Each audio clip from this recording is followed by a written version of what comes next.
Bonjour, chers bien-aimés dans le Seigneur. J'espère que le Seigneur est en train d'agir en amour et en fidélité avec vous. Ce matin, j'aimerais juste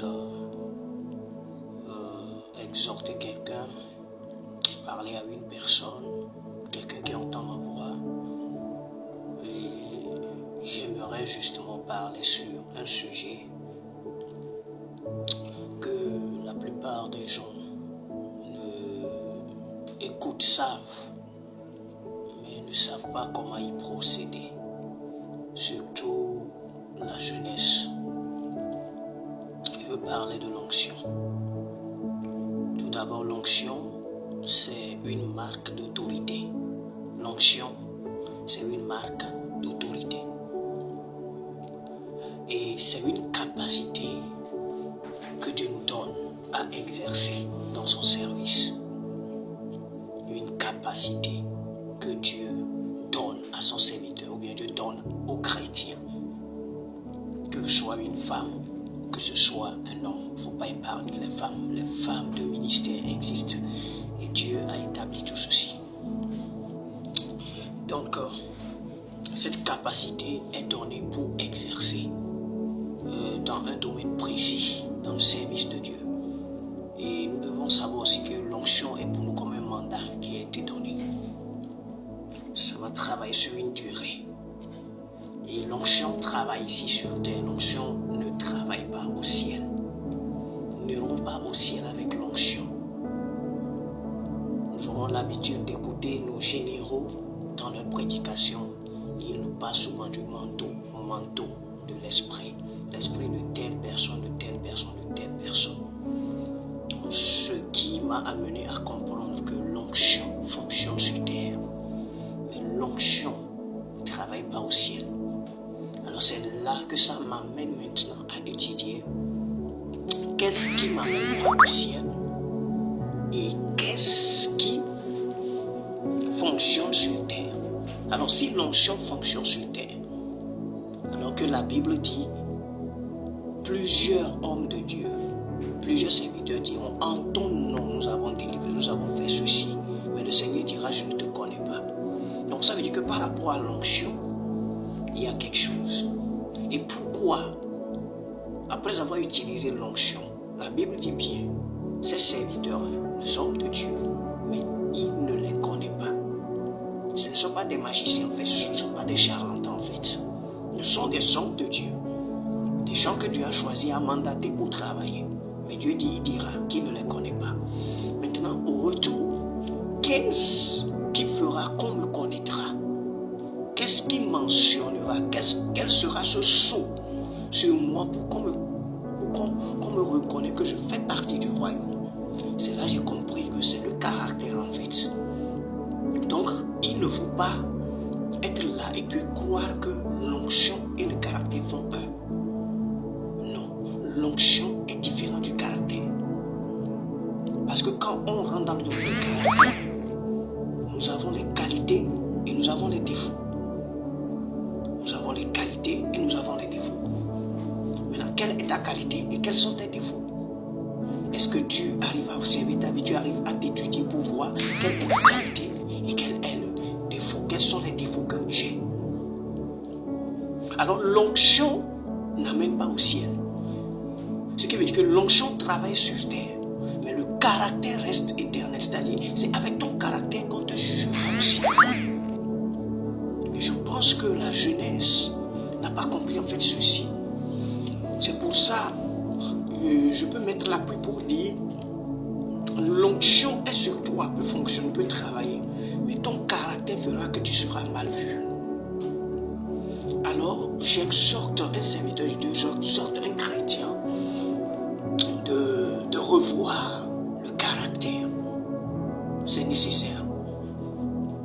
Il ne suffit pas d'aller à la montagne de prier, Seigneur, moi que les malades soient guéris. Non, le caractère, c'est nécessaire. Parce qu'avec le caractère, tu peux trouver un boulot. Avec le caractère, tu peux travailler dans une entreprise. Avec le caractère, tu peux avoir de promotion. La manière dont tu es ponctuel.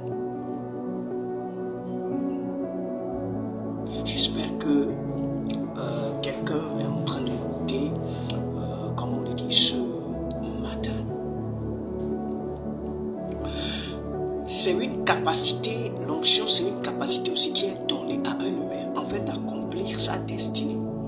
Et quand on parle de la destinée, n'oublions pas que nous devons rattacher le mot agenda à la destinée parce que l'agenda c'est nécessaire. Quel est l'agenda de Dieu pour moi en 2025? Qu'est-ce que je dois remplir comme condition? Qu'est-ce que je dois faire? Même si c'est dur, force-toi. L'ennemi ne va pas laisser faire. Et pourquoi toi tu veux laisser faire? Tu ne dois pas abandonner ce que tu veux faire.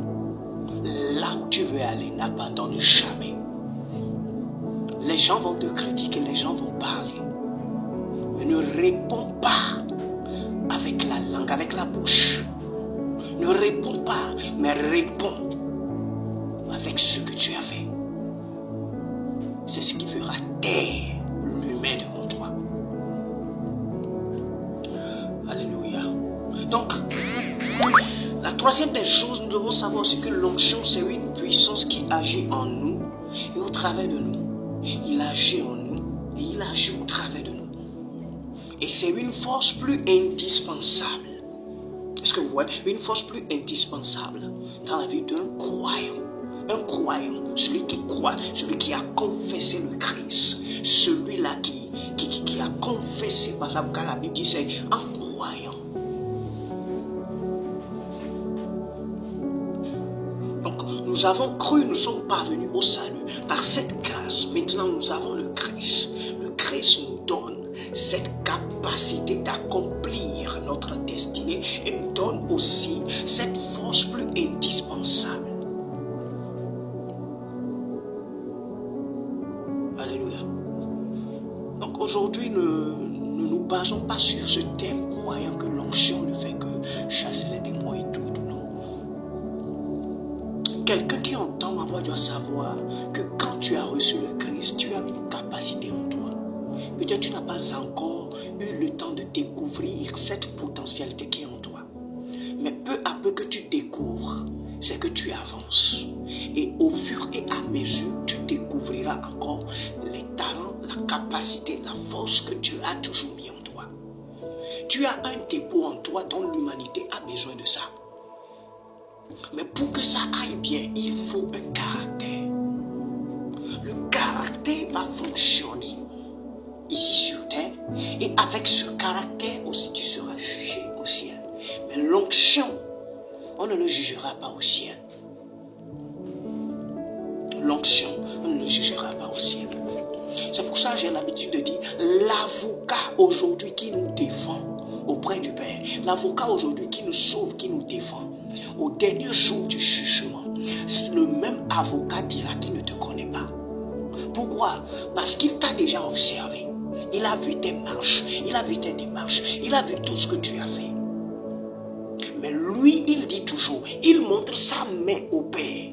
Ça a été cloué à cause du Seigneur. Ils ne savent pas ce qu'ils font, pardonne-les.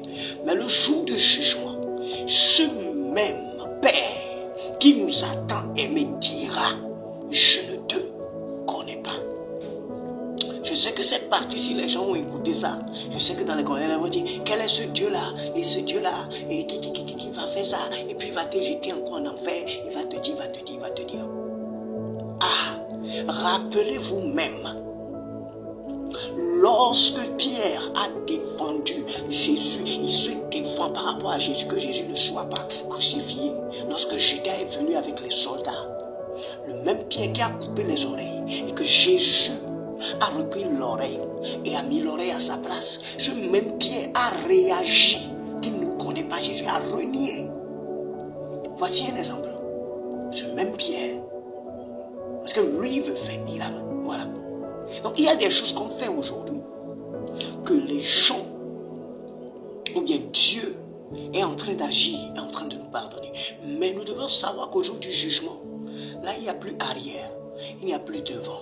Il y a une décision intacte. Donc mon frère, ma soeur, peu importe la capacité d'onction que tu as, revois le caractère. C'est nécessaire.